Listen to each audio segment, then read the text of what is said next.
Gold hub తాకట్టులో ఉన్న బంగారాన్ని విడిపించి కొనబడును. అదే రోజు ఆన్లైన్ ధరకు కొని డబ్బులు ఇవ్వబడును.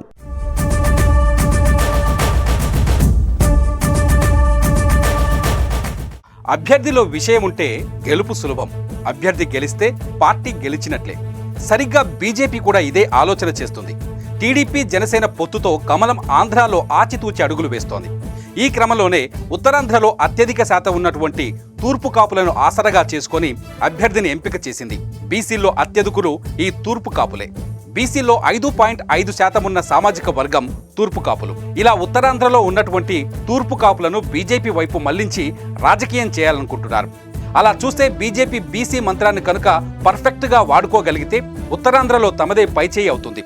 అందుకే ఇప్పుడు బీసీలందరినీ ఒక్కతాటిపైకి తీసుకొచ్చేందుకు కేంద్ర పెద్దలు మంత్రాంగం జరుపుతున్నారు.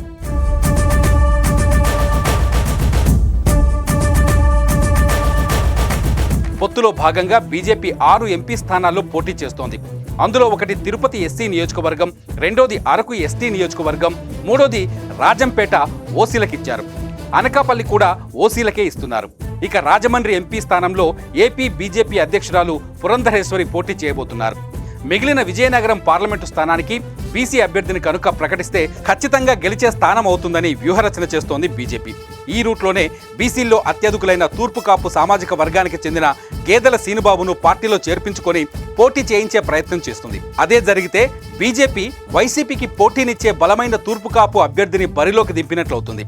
టీడీపీ జనసేన నుంచి తూర్పు కాపులకు తగినన్ని సీట్లు ఇవ్వలేదన్న ఆరోపణలకు బీజేపీ చెక్ పెట్టినట్లుగా గేదెల సీనుబాబును రంగంలోకి దించనుంది.